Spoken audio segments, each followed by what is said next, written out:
نحمده ونصلي ونسلم على رسوله الكريم أما بعد فأعوذ بالله من الشيطان الرجيم بسم الله الرحمن الرحيم قال الله تبارك وتعالى في القرآن قل هو الله أحد آمنت بالله صدق الله العظيم وصدق رسوله النبي الكريم ونحن على ذلك لمن الشاهدين والشاكرين والحمد لله رب العالمين. محترم یہ آج محرم حرام شریف کی پہلی تاریخ کا آغاز ہو چکا ہے اور انشاءاللہ تبارک و تعالی آپ ترتیب وار اللہ کی مہربانی سے لے کر اور کربلا تک کے اللہ تبارک و تعالیٰ نے اپنے محبوب کو مخاطب کر کے ارشاد فرمایا قل هو اللہ احد، اے محبوب فرما دو وہ اللہ ایک ہے، اس کے سوا کوئی معبود نہیں ہے، وہ قادر مطلق ہے، اس کے علاوہ کوئی خدا نہیں ہے، دنیا کی کوئی چیز، کائنات کا کوئی ذرہ، کائنات کی کوئی بھی شے عبادت کے لائق نہیں ہے اللہ کے علاوہ۔ اللہ ہی وہ ہے جس نے کائنات پیدا کی ہے، اللہ ہی وہ ہے جس نے زمین پیدا کی ہے، اللہ ہی وہ ہے جس نے آسمان پیدا کیا ہے، اللہ ہی وہ ہے جس نے چاند و سورج پیدا کیے ہیں، اللہ ہی وہ ہے جس نے ہواؤں کو پیدا کیا ہے، اللہ ہی وہ ہے جس نے سمندروں کو پیدا کیا ہے، اللہ ہی وہ ہے جس نے انسانوں کو پیدا کیا ہے، اللہ ہی وہ ہے جس نے جناتوں کو پیدا کیا ہے، یہاں تک کہ ہر چیز کو وجود بخشنے والا اللہ تبارک و تعالیٰ ہے۔ لہذا اللہ تبارک و تعالیٰ ہی عبادت کے لائق ہے اور اس کے علاوہ کوئی خدا نہیں ہے، وہ اکیلا ہے۔ ایسا نہیں کئی خدا ہے، کوئی پانی برسانے پر اس کی خدائی ہو، کسی کی ہوا پر خدائی ہو، ایسا نہیں، وہ اللہ تبارک و تعالیٰ تنہا ہے، اس کی خدائی نہیں، کسی کا سایہ نہیں ہے۔ اللہ تبارک و تعالیٰ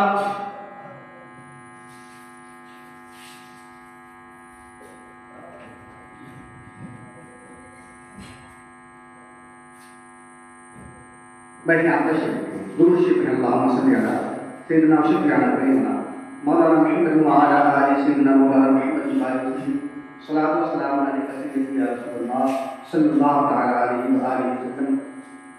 نہایت ہی خوش قسمت ہیں ہم اور آپ حضرات کہ محرم شریف کا آغاز ہوا، اور یہ ماہ محرم الحرام یہ بڑا مبارک مہینہ ہے۔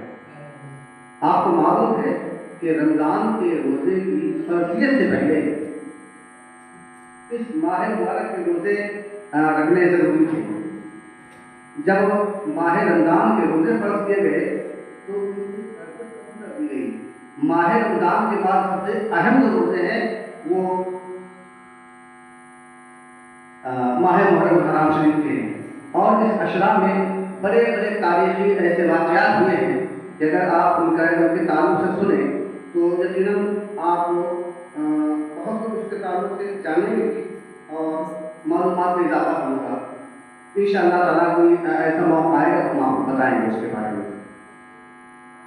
اللہ تبارک و تعالیٰ تنہا ہے، وحدہ لا شریک ہے، وہ اکیلا ہے، اس کی خدائی میں کسی کا ساتھ نہیں ہے۔ اللہ تبارک و تعالیٰ نے جب جو چاہا کیا ہے اور جب جو چاہتا ہے کر دیتا ہے، اسے کسی مشورے کی ضرورت نہیں ہے۔ آج ہم یہاں بیٹھے ہیں، اللہ کا ذکر کر رہے ہیں، اللہ کے رسول کا ذکر کر رہے ہیں، ذکر کر رہے ہیں، ذکر سن رہے ہیں، اپنے دامنوں کو گوہر مراد سے بھر رہے ہیں اور اپنے آخرت کا انتظام کر رہے ہیں۔ یہ اللہ کی عطا ہے، اللہ کی عطا اگر نہ ہوتی آج ہم بھی ایسے ہی بیٹھے ہوتے اپنے گھروں پر، ہم بھی دکانوں پر بیٹھے ہوتے، ہم بھی موبائل دیکھ رہے ہوتے، اور ہو سکتا ہے کہ جس طریقے سے کچھ لوگ ہوں گے، اس طرح ہم بھی کہیں نہ کہیں بیٹھ کے برائیاں کر رہے ہوتے۔ یہ تو اللہ نے ہمیں نصیب والا بنایا ہے کہ محرم شریف کا آغاز ہوا، ہم اللہ کا ذکر کر رہے ہیں، اللہ کا رسول کا ذکر کر رہے ہیں رسول اللہ کے شہداء کو کرنے کے لیے یہاں موجود ہیں. یہ اللہ کی قدرت ہے کہ وہ اسے کسی مشورے کی ضرورت نہیں ہوتی. اللہ تعالیٰ پر ایمان لانا یہ بڑی اہم اور ضروری چیز ہے.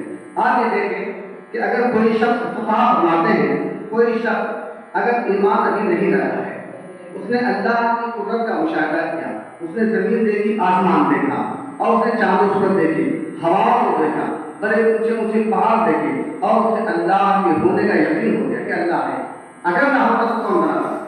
یہ سورج جو اجالا کرتا ہے، جو گرمی دیتا ہے، اللہ ہے. اگر نہ ہوتا تو کون بناتا؟ یہ چاند جو روشنی دیتا ہے، یہ ستارے جو چمک رہے ہیں، اللہ ہے. اگر نہ ہوتا تو کون بناتا؟ یہ ہوائیں جو ہمیں ٹھنڈی ٹھنڈی محسوس ہوتی ہیں، ہمارے لیے مفید ہیں، فائدے مند ہیں، یہ ہوائیں چلتی ہیں، اللہ ہے. اگر نہ ہوتا تو ہوائیں کون چلاتا؟ یہ پانی آسمان سے برستا ہے، زمین سے بھی ابلتا ہے، یہ ہمارے لیے کام آتا ہے، ہم اس سے فائدہ حاصل کرتے ہیں، اللہ ہے. اگر نہ ہوتا تو پانی کون بناتا؟ اللہ کی قدرت کا کسی نے مشاہدہ کیا اور اس کے بعد اس کے دل میں یہ خیال پیدا ہوگا کہ ہم اللہ کے ہونے پر اور اس کی وحدانیت پر ایمان لے آئیں. اس پر ایمان لے آئیں تو اگر اس نے کیوں نہیں اسے یہ یقین ہو گیا کہ اللہ ہے اور اللہ کے اکیلے ہونے کا اسے یہ یقین ہو گیا، اس نے زبان سے اقرار بھی کر لیا، تو کہاں فرماتے ہیں کہ پھر بھی وہ شخص بغیر کرنا پڑے مسلمان ہے. اللہ کی قدرت کا اقرار کیا ہے اس نے، قدرت دیکھی اللہ کی اور اللہ کی قدرت کا مشاہدہ کیا، اللہ کے ہونے کا اور ایک ہونے کا اسے یقین ہو گیا. مگر جب تک کلمہ نہیں پڑھے گا، جب تک دیگر معبودان باطل کو جھٹلائے گا نہیں، اس وقت تک وہ مسلمان نہیں ہو سکتا. اس لیے کلمہ نہیں پڑھے گا، پہلے کہے گا لا الہ الا اللہ، نہیں ہے کوئی معبود ہے ہی نہیں اللہ کے علاوہ. پھر اس کے بعد محمد صلی اللہ علیہ وسلم یہ اللہ کا رسول ہے. تو کہاں فرماتے ہیں کہ پھر محمد رسول اللہ ان کی بارگاہ میں آنا. کلمہ پڑھ لیا، مسلمان ہو گئے، مگر ایمان والے نہیں ہوئے. دھیان رکھیں، مسلمان ہو گئے، ایمان والے نہیں ہوئے. اب محبوب کی بارگاہ میں جانا ہے، محبوب کی بارگاہ میں، رسول اللہ کی بارگاہ میں جانا ہے. ان کی بارگاہ میں آئے کہ یہ جو کچھ بھی بتائیں گے اس پر یقین کرنا، اس پر عمل کرنا، یہ بات ہے. اب محبوب کی بارگاہ میں آئیں گے تو محبوب کی زبان سے اللہ کا کہتا ہے، محبوب تم فرما دو قل هو اللہ احد، وہ اللہ ایک ہے. محبوب فرما دو اللہ ایک ہے. محبوب فرمائے گی، اس پر یقین ہوگا، دل سے تصدیق کی ہوگی، زبان سے اقرار بھی ہوگا. محبوب فرمائے گا کہ تمہیں نماز پڑھنی ہے، نماز ایسے پڑھنی ہے، اس پر ایمان لانا ہے. محبوب بتائے گا کہ تمہیں حج کرنا ہے، حج ایسے کرنا ہے، اس پر ایمان لانا ہے. تمام امور شریعت کو محبوب سے سیکھنا ہے. محبوب بتاتے جائیں گے اور محبوب کے امتی اس پر عمل کرتے جائیں گے اور محبوب کی محبت میں غرق ہوتے ایک ایک بات پر عمل کریں گے. یہی ایمان. اللہ تعالیٰ کے علاوہ کچھ تھا ہی نہیں، نہ زمین تھی، نہ آسمان تھا، نہ چاند تھا، نہ سورج، جہاں تک کوئی چیز موجود نہیں. اللہ تعالیٰ صرف اللہ تھا، کچھ نہیں تھا. اللہ نے چاہا کہ میں پہچانا چاہوں، اللہ نے اپنے نور میں سے ایک مشت نور لیا اور فرمایا کن یا محمد صلی اللہ علیہ وسلم، اے محمد ہو جا. پیارے محبوب کا نور وجود میں آیا اور اللہ نے اس نور کو اپنے قرب خاص میں رکھا. کہاں رکھا؟ اپنے قرب خاص میں. بھائی جنت میں تو رکھ نہیں سکتا کہ جنت ہے ہی، آج کبھی نہیں رکھا کہ آج بھی نہیں بنایا گیا، اور سجدہ بھی نہیں رکھا جا سکتا کہ سجدہ بھی نہیں کیا، ابھی تو کچھ ہے ہی نہیں. کعبے میں بھی لایا نہیں جا سکتا کہ کعبے میں بھی زمین ہی نہیں بنی. ابھی جب کسی چیز کا وجود ہی نہیں ہے، آج رکھا ہے. اللہ نے اپنے قرب خاص اپنے محبوب کے نور کو رکھا، اور اس سے اچھی جگہ تو نہیں ہے. اللہ نے اپنے محبوب کو، اور وہ محبوب جس کے لیے اللہ نے اپنا رب ہونا ظاہر فرمایا. اللہ نے جب چاہا کہ میں پہچانا چاہوں تو محبوب کو پیدا کیا. اس محبوب کے نور کو اللہ نے اپنے قرب خاص میں رکھا، اور جب تک رکھا جب تک اللہ نے چاہا، اس وقت تک اللہ نے نور کو اپنے قرب خاص میں رکھا. پھر اللہ تعالیٰ نے زمین و آسمان کو پیدا کیا، چاند کو پیدا کیا خدا نے، اور اس کے بعد اللہ تعالیٰ نے فرشتوں سے مشورہ فرمایا، اے فرشتوں میں زمین پر اپنا خلیفہ بنانا چاہتا ہوں، آدم کو پیدا کرنا چاہتا ہوں، انسان بنانا چاہتا ہوں. میں زمین پر انسان کا وجود ہوگا، انسان ہوں گے زمین پر، اور وہ انسان ہمارے خلیفہ ہوں گے. میں آدم کو دنیا پر بھیجنا چاہتا ہوں۔ فرشتوں نے عرض کیا کہ مولا کہ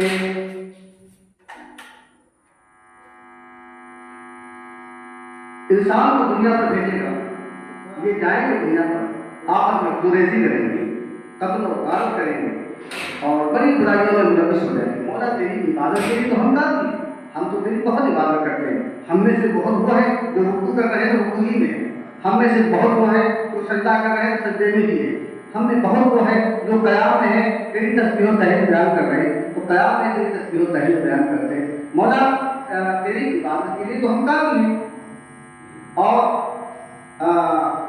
یہ انسان دنیا پہ جائے گا تو وہاں جانے کے بعد یہ قتل و غارت کریں گے، بڑی خوریزی کریں گے۔ مولا تو کیوں بنانا چاہتا ہے انسان کو؟ اللہ نے فرمایا فرشتوں میں ایسی چیز دنیا پر بناؤں گا اور اسے دنیا پر بھیجوں گا کہ تمہاری ساری زندگی کی عبادت اور میرے بندے میرے خلیفہ انسان ایک لمحے کی عبادت تمہاری پوری زندگی کی عبادت پر حاکم کی۔ کیوں کہ ان کے سامنے ذریعے معاش کا بھی معاملہ ہوگا، ان کے سامنے اہل و عیال کی پرورش کا بھی معاملہ ہوگا، ان کے ساتھ نفس ہوگا جو تمہارے پاس نہیں ہے، ان کے ساتھ اہل و عیال کا معاملہ ہوگا جو تمہارے پاس نہیں ہے، ان کے سامنے ذریعے معاش کھانا پانے روزی کا مسئلہ ہوگا جو تمہارے سامنے نہیں ہے، ان کے سامنے بیماری آزادی کا مسئلہ ہوگا جو تمہارے سامنے نہیں ہے، ان کے سامنے تندرستی اور امیر غریبی کا معاملہ ہوگا جو تمہارے سامنے نہیں ہے، ان کے سامنے اچھائی برائی کا معاملہ ہوگا جو تمہارے سامنے نہیں ہے، ان کے سامنے تمام پریشانی کے معاملات ہوں گے جو تمہارے سامنے نہیں ہے۔ تم تو تمہارے سامنے کوئی معاملہ ہی نہیں، بس عبادت کر رہے عبادت ہی کرتے رہو گے۔ ان کے سامنے یہ سارے معاملات ہیں، ان سارے معاملات کے باوجود میرا بندہ اپنی عبادت کیا کرے گا، وہ اس کی بات تمہاری زندگی بھر کی تمام عبادتوں میں گزارے گا۔ اللہ تبارک و تعالیٰ نے فرشتوں کے ذریعے آدم کا حوصلہ تیار کیا اور فرشتوں کو حکم دیا اسجدوا لآدم کو سجدہ کرو۔ تمام فرشتے سجدے میں جھک گئے ابلیس کے علاوہ، اور کیوں؟ اس لیے کہ اسے غرور تھا کہ آدم کو مٹی سے خدا نے بنایا ہے اور ہم ہیں جسے آگ سے بنایا گیا، مٹی کے مقابلے آگ تو زیادہ مرتبے والی ہے، لہذا میں تو ویسے بھی جنت میں رہتا ہوں، تمام فرشتے ہیں، فرشتوں کو پڑھاتا ہوں، میں معلم الملائکہ ہوں، میں تو فرشتوں کا معلم فرشتوں کو پڑھاتا ہوں میں، اور تو لہذا میں اس کی سجدہ کیسے کر سکتا ہوں؟ تو اس نے جب اللہ تبارک و تعالیٰ نے اس سے یہ فرمایا کہ تم نے سجدہ کیوں نہیں کیا، تو اس نے کہا کہ مولا میں نے اس پہ دیکھا تھا کہ جب اللہ تعالیٰ آدم کے لیے سجدے کا حکم دے گا تو تمام فرشتے سجدے میں چلے جائیں گے، لیکن ایک ایسا ہے جو کھڑا رہے گا۔ میں نے دیکھا کہ سارے فرشتے سجدے میں چلے گئے تو کوئی کھڑا نہیں رہا، مولا میں ہی کھڑا رہے گا تاکہ تیرا فرمان ٹوٹا ہو۔ آپ فریب دیکھیں وہ کر دیکھیں۔ مولا میں نے یہ دیکھا کہ سارے فرشتے سجدے میں چلے گئے اور آج پہ لکھا تھا کہ ایک ایسا ہے جو کھڑا رہے گا، تو دیکھا کہ کوئی کھڑا نہیں رہا تو میں ہی کھڑا رہے گا کہیں تیرا فرمان ٹوٹا نہ ہو جائے۔ اللہ نے فرمایا کہ کیا تو نے اس کے آگے نہیں دیکھا تھا کہ جو کھڑا رہے گا وہ مربوط بارگاہ ہو جائے گا، جو کھڑا رہے گا وہ شیطان ہو جائے گا، جو کھڑا رہے گا وہ ابلیس ہو جائے گا، لہذا اس کے آگے کا فرمان کیا تو نے نہیں کہا تھا جا تو مربوط بارگاہ ہو گیا، اور وہیں سے اس کے گلے میں لعنت کا ڈاؤ ڈال دیا گیا۔ وہ عزازیل اس کا نام تھا، عزازیل سے وہ ابلیس ہو گیا، شیطان ہو گیا، مربوط ہو گیا، قیامت تک اس پر لعنت ہوتی رہی۔ اور آپ دیکھیں یہ ابھی وہاں کا مسئلہ نہیں تھا، بلکہ آدم کا پتلا تیار کیا گیا، ابھی روح پھونکی نہیں گئی ہے، فرشتوں کو لے کے فرشتوں کے ساتھ آیا اور اس نے آدم کے پتلے کا چکر لیا دیکھا، اور بڑے حقیرہ انداز میں بڑی گری ہوئی نظر سے آدم کے پتلے کو دیکھا اور اپنے ساتھ والے فرشتوں سے کہا کہ اللہ تعالیٰ نے اگر مجھ سے کہا کہ تم اس کے فرما بردار ہو، اس کے نیچے کام کرو، اس کے ماتحت رہو تم، تو میں انکار کر دوں گا، مولا میں ایسا نہیں کر سکتا، میں اس کے پیچھے رہ کے کام نہیں کروں گا، میں اس کے ماتحت نہیں رہوں گا، اس لیے یہ مٹی کا بنا ہے، مجھے تو تم نے آگ سے پیدا کیا ہے، اگر اللہ نے مجھ سے یہ فرمایا کہ تم اس کے ماتحت رہو تو میں انکار کر دوں گا، اور کہیں اللہ نے اس کو میرا ماتحت بنا دیا، یہ میرے پر کام کرے گا، مجھ سے نیچے رہے گا تو میں اسے قتل کر دوں گا، میں اسے چھوڑوں گا۔ یہ تعصب پہلے سے تھا۔ اب دیکھیں یہ مٹی اور آگ لفظ مٹی یہ انبیاء کی توہین اور مٹی کا لفظ استعمال کرنا آپ نے سنا ہوگا علماء کی زبان میں، یہ سب سے پہلے ابلیس نے کیا تھا۔ آج بھی دنیا میں لوگ معاذ اللہ رب العالمین اللہ کے رسول صلی اللہ تعالیٰ علیہ وآلہ وسلم کے بارے میں مٹی کا لفظ استعمال کرتے ہیں، معاذ اللہ رب العالمین رسول اللہ کے مٹی کے ہوتے ہیں۔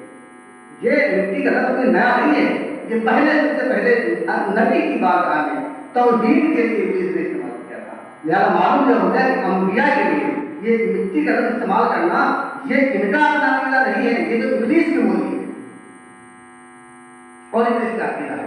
اللہ تبارک و تعالیٰ نے اپنے پیارے محبوب کے نور آدم کی پیشانی میں رکھا، تمام فرشتوں کو حکم دیا، فرشتوں آدم کو سجدہ کرو، فرشتے آدم کا سجدہ ادا ہے، اور اللہ تبارک و تعالیٰ نے اور اس کے بعد آدم کے بدن میں روح پھونکی اور اللہ تعالیٰ نے حکم دیا کہ اے آدم جنت میں رہو۔ اللہ تبارک و تعالیٰ کے حکم سے آدم جنت میں رہنے لگے، مگر تنہائی کی وجہ سے آپ کا دل چاہتا تھا، تو اللہ تبارک و تعالیٰ نے آپ کی بائیں پتلی سے حضرت ماں حوا رضی اللہ تعالیٰ عنہا کو پیدا کرایا اور حکم دیا کہ تم دونوں جنت میں رہو۔ اللہ تعالیٰ نے جب تک چاہا جنت میں رہے، پھر اس کے بعد وہ گندم کا جو واقعہ ہے، میں آپ کو مفصل واقعہ نہیں سنا رہا ہوں، میں آپ کو اشارے کنارے کر کے میں آگے گزر جانا چاہتا ہوں، میں اس لیے کہ مجھے طویل گفتگو بڑے مختصر وقت میں کرنی ہے۔ پھر وہ گندم کا گزر آیا اور آپ نے گندم کھایا اور اس کے بعد دنیا پر بھیج دیے گئے، اتار دیے گئے۔ شاعر نے کہا تھا کہ گندم کا عذر بولو کہ مرضی رب ہو، آدم کو بہرکیف تھا آنا ضرور تھا۔ اللہ کے حکم سے آدم دنیا میں بھیجے گئے اور ان کے ساتھ وہ لوگ بھی بھیجے گئے، وہ جانور بھی بھیجے گئے، اتارے گئے جو گندم کھلانے میں معاون ثابت ہوئے تھے، جن میں مور بھی ہے، سانپ بھی ہے۔ آپ نے سنا ہوگا نہیں سنا ہوگا، سننے کہ سانپ سے پہلے پیڑ ہوا کرتے تھے، جنت میں جب تھا سانپ سے پیڑ ہوا کرتے تھے، اور جب یہ منہ کھولتا تھا دور دور تک اس کے منہ سے نور پھوٹتا تھا سانپ کے منہ سے۔ ابلیس جنت سے تو نکال دیا گیا تھا، آدم کو سجدہ نہیں کیا تھا، اب وہ جنت میں جا نہیں سکتا تھا، آدم کو بہکانا بھی تھا۔ تو چلیے میں تھوڑا سا آپ کو وہاں کا واقعہ سنا دیتا ہوں۔ اب ابلیس جنت میں جانا چاہتا ہے، مگر بڑا سخت پہنا ہے، بڑا کیا کہتے ہیں محاصرہ کیا ہوا جنت کا فرشتوں نے، بڑی سخت سیکورٹی۔ اللہ کا آج ابلیس کوئی بھی جنت کے اندر جانا چاہتا ہے، آدم کا ہوا ہے، اور وہاں ایک ایسے شجرے ممنوع کو لگایا گیا ہے اس کے قریب بھی آدم کو جانے کی اجازت نہیں، کھانا تو کی بات ہے۔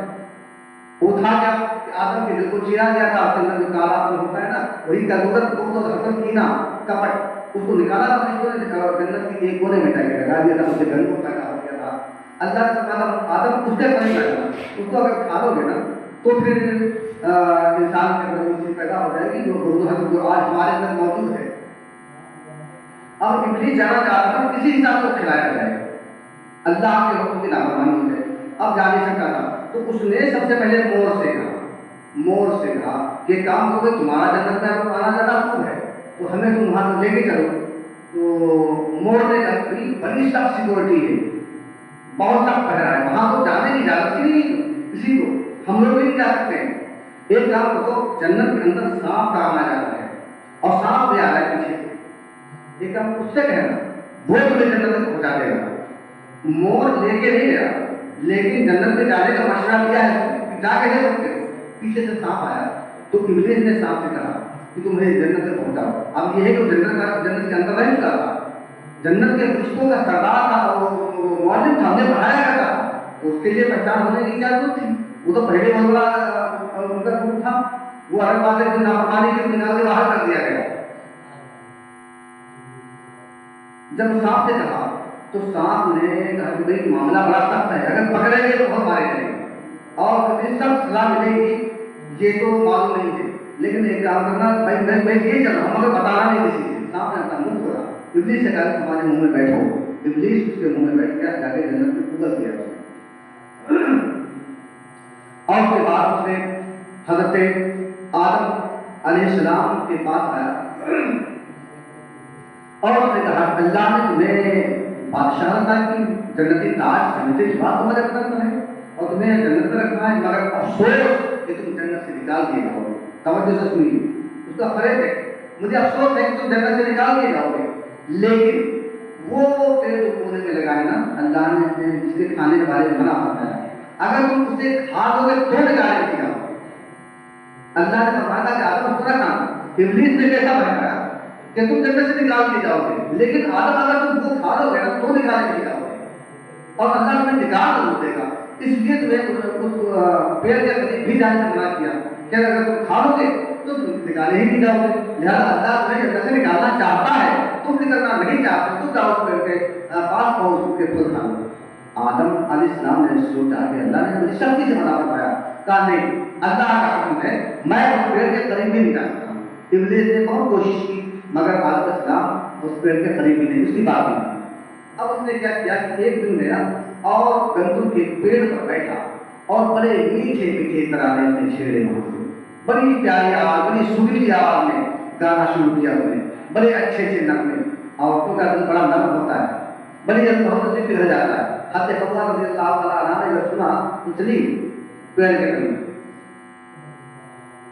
پیڑ کے قریب جب گئی تو اس کے لے میں، اس کے ترانے میں اتنا مہم ہو گئی کہ اس نے 5 دانے گندم کے توڑے اور حضرت حوا رضی اللہ تعالیٰ عنہا کو 3 اس نے کھلا دیے وہیں پر کہ اس کو کھا لو، اب یہ 2 لے جا کے اپنے شوہر آدم کو جا کے دے دینا، ان کو کھلا دینا، اور اگر تم لوگ کھا لو گے اس کو نا تو جنت سے نکالے نہیں جاؤ گے، ورنہ نکال دیا جاتا ہے تمہارے خیر خاں۔ حضرت حوا رضی اللہ عنہا نے 3 گندم وہیں پہ کھا لیے اور 2 لے کے آئی حضرت آدم علیہ السلام کے پاس، اور انہوں نے وہ سارا پورا واقعہ اور پورا ان کا فریض لا کے یہاں سنایا، اور جب آدم علیہ السلام کو 2 گندم کھلا دیے۔ گندم کا کھانا تھا، جنتی تاج اتر گیا، جنتی لباس بدن پہ تھا وہ اتر گیا، تو پھر جنتی پتوں سے انہوں نے اپنے بدن کو ڈھانپا، اللہ تبارک و تعالیٰ نے دونوں کو جنت سے نکال دیا۔ حضرت آدم علیہ السلام کو یہاں سری لنکا میں اتارا، یہ پہلے ہندوستان ہی تھا، سری لنکا میں اتارا، اور حضرت حوا رضی اللہ تعالیٰ عنہا کو جدہ میں اتارا، اور سانپ کو بصرہ میں اتارا، اور اس کو کیا کہتے ہیں مور کو کیا کہتے ہیں غالباً کوفہ میں، اس طریقے سے یہ الگ الگ جگہوں پہ ان کو اللہ تعالیٰ نے زمین پہ اتارا۔ یہ دنیا میں تشریف لے آئے آدم علیہ السلام، ایک مدت گزر گئی اور اللہ کی بارگاہ میں توبہ و استغفار کرتے رہے، اللہ تبارک و تعالیٰ نے توبہ قبول نہیں فرمائی۔ ایک دن دیکھا کہ عرش اعظم کے پائے پر اللہ کے نام کے ساتھ کسی کا نام لکھا ہوا ہے۔ جب اس نے یہ دیکھا تو سوچا یہ کوئی اللہ کا بڑا قریبی، بڑا مقرب بندہ، بڑا محبوب ہے، اللہ نے اس کے نام کو اپنے اس نام کے ساتھ لکھا ہوا ہے۔ اللہ تبارک و تعالیٰ کی بارگاہ میں انہوں نے یہ عرض کیا، مولا یہ نام جو عرش اعظم پر تیرے نام کے ساتھ لکھا ہے یہ تیرا بڑا محبوب ہے، مولا اس نام والے کے سلسلے میں میری توبہ کو قبول فرما لے۔ اللہ تعالیٰ نے اپنے محبوب کے سلسلے میں ہم آدم کی توبہ کو قبول فرما لیا۔ اور اس کے بعد یہاں آج دنیا میں آنے بعد جدہ میں آپ کی ملاقات، میدان عرفات میں ملاقات ہوئی حضرت حوا رضی اللہ عنہا اور آدم علیہ نبینا علیہ السلام کی۔ اس کے بعد کیا کہتے ہیں یہاں اولادوں کا سلسلہ شروع ہوا، انبیاء کرام دنیا میں تشریف لاتے رہے، بڑے بڑے جلیل القدر انبیاء اور مرسلین دنیا میں تشریف لاتے رہے۔ حضرت ابراہیم علیہ نبینا علیہ السلام کا واقعہ آپ نے سنا ہوگا کہ عمر کے آخری حصے میں غالباً 90 سال کی عمر میں اللہ تبارک و تعالیٰ نے آپ کو بڑا پیارا بیٹا عطا فرمایا، اسماعیل علیہ السلام۔ اللہ نے انہیں نبوت سے بھی نوازا اور رسالت سے بھی نوازا۔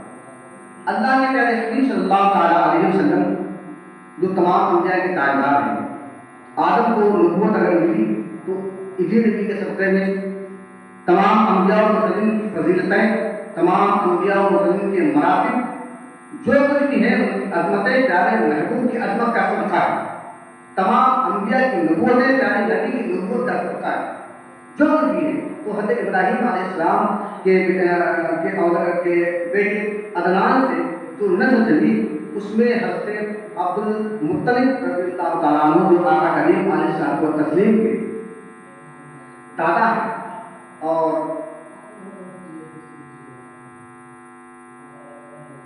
حضرت عبداللہ رضی اللہ تعالیٰ عنہ کے والد گرامی ہیں، یہ پیارے آقا صلی اللہ تعالیٰ علیہ وسلم کے والد گرامی ہیں، حضرت سیدہ آمنہ طیبہ طاہرہ کے سسر ہیں، اللہ کے پیارے حبیب صلی اللہ علیہ وسلم کے دادا ہیں.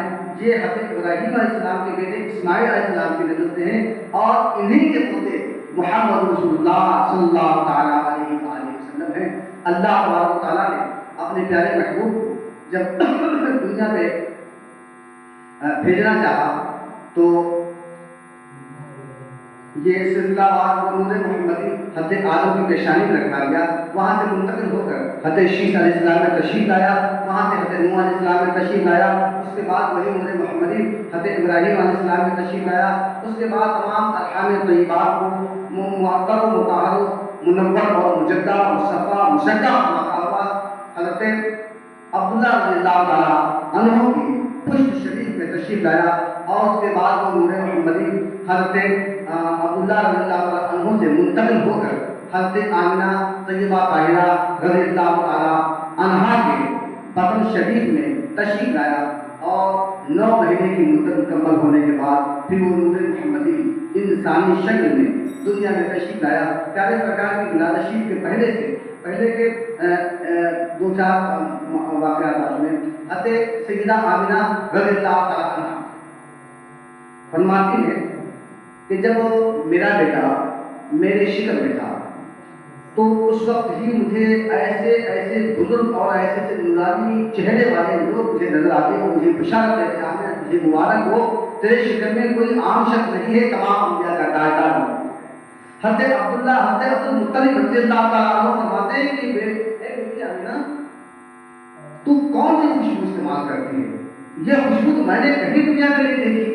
میں نے ملکوں کا سفر کیا, میں نے تجارت کی, میں کہاں گیا اور میں نے کہیں اس قسم کی خوشبو نہیں پائی. اے آمنہ تجھے یہ خوشبو کہاں سے ملی ہے؟ تجھے کون خوشبو دیتا ہے؟ اور بیٹی ایسے موقع پر خوشبو استعمال نہیں کی جاتی, خوشبو استعمال نہ کیا کرو. تو حضرت سیدہ آمنہ پیارے آقا کریم علیہ السلام کا تسلیم کی والدہ محترمہ عرض کرتے ہیں کہ اے باؤ یہ خوشبو میری بھی بناوٹی خوشبو نہیں ہے, میں نے خوشبو کہیں سے خریدی نہیں ہے, مجھے کسی نے لا کے نہیں دیا ہے, میں نے دنیا کی کوئی خوشبو نہیں لگائی ہے. جب سے آپ کا پوتا میرے شکل میں آیا ہے یہ خوشبو قدرتی طور پر میرے بدن سے پھوٹتی ہے اور یہ خوشبو ایسے پھوٹتی ہے, اس خوشبو کے ڈبے کی دور دور تک اس کی خوشبو جاتی ہے. اور سبحان اللہ اب بھی میرے سرکار صلی اللہ تعالیٰ علیہ وسلم کی ولادت شریف کا سبحانہ پیارا وقت آیا تو حضرت سیدہ آمنہ رضی اللہ تعالیٰ عنہا فرماتی ہے کہ جب پیارے محبوب اور تمام انبیاء کے تاجدار کی ولادت شریف کا وقت آیا تو میں نور پھوٹا اور ایسا نور پھوٹا اور ایسی روشنی ہوئی کہ میں بیٹھی مکے میں تھی, میں نے یہاں سے ملک شام کے محلات کو دیکھے اور مجھے ایسا لگتا تھا کہ یہ ستارے آسمان سے بہت زیادہ قریب آ گئے, زمین کے قریب, آسمان سے اتر کے زمین کے بہت قریب. مجھے تو ایسا لگنے لگا تھا جیسے یہ آسمان کے تارے ٹوٹ کے میرے آنگن میں گر پڑیں گے.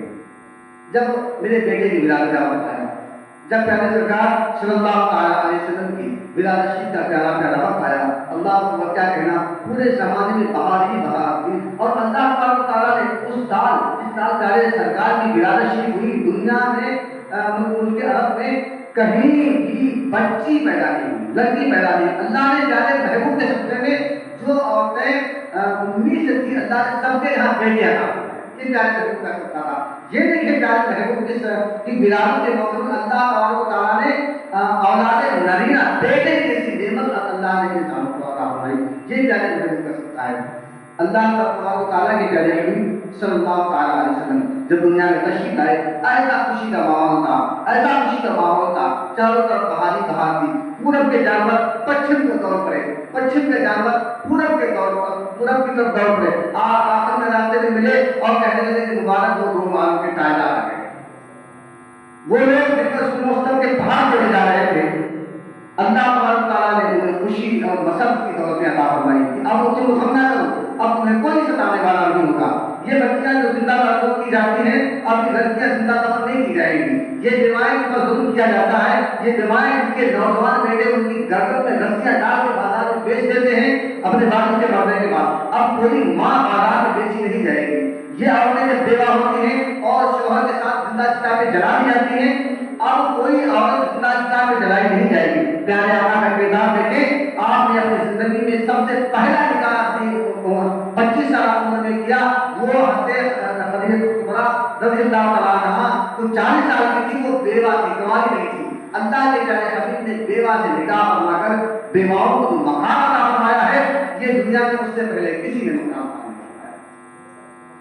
اللہ کے پیارے حبیب صلی اللہ علیہ وسلم کی ولادت شریف ہوئی دنوں میں پیر کا دن تھا، تاریخ میں 12 تاریخ تھی، اور مہینوں میں ربیع الاول شریف کا پربہار مہینہ تھا، اور ساعتوں میں صبح صادق کا وقت تھا۔ اللہ کے پیارے حبیب دنیا میں تشریف لائے، تمام چرند و پرند اور تمام حور و غلمان حضرت سیدہ آمنہ رضی اللہ تعالیٰ عنہا کے صحن میں موجود تھے، اور تمام انبیاء و مرسلین کی ارواح طیبات، تمام انبیاء و مرسلین، تمام فرشتے، تمام حور و غلمان پیارے سرکار کی بارگاہ میں موجود تھے، اور صلاۃ و سلام کا نذرانہ پیش کر رہے تھے۔ الصلاۃ والسلام علیک سیدی یا رسول اللہ، الصلاۃ والسلام علیک سیدی یا حبیب اللہ۔ اے اللہ کے پیارے نبی، آپ کا سلام ہو۔ اے دونوں عالم کے مالک و مختار، آپ کے اوپر سلام ہو۔ اے تمام انبیاء کے تاجدار، آپ کا سلام ہو۔ پیارے سرکار کی جب تشریف آوری ہوئی تو دنیا میں ایسا کوئی نہیں تھا جسے اللہ تبارک و تعالیٰ نے خوشی کی دولت عطا فرمائی ہو۔ تمام انبیاء اور مرسلین پیارے سرکار کی بارگاہ میں صلاۃ و سلام کا نذرانہ پیش کر رہے تھے۔ آگے دیکھیں، اللہ کے پیارے حبیب صلی اللہ تعالیٰ علیہ وسلم نے ارشاد فرمایا کہ تم سلامت رہنا چاہتے ہو نا تو مجھ پر سلام رکھا کرو۔ اگر سلامت رہنا چاہتے ہو تو مجھ پر سلام پڑھا کرو۔ اپنے معاشرے کو سلامت رکھنا چاہتے ہو، پاک و صاف رکھنا چاہتے ہو تو آپس میں سلام کیا کرو، اور اگر تم سلامت رہنا چاہتے ہو، دنیا میں بھی سلامت رہنا چاہتے ہو، آخرت میں بھی سلامت رہنا چاہتے ہو تو میرے اوپر سلام پڑھا کرو۔ آئیے ہم دونوں جہاں میں اپنی سلامتی کے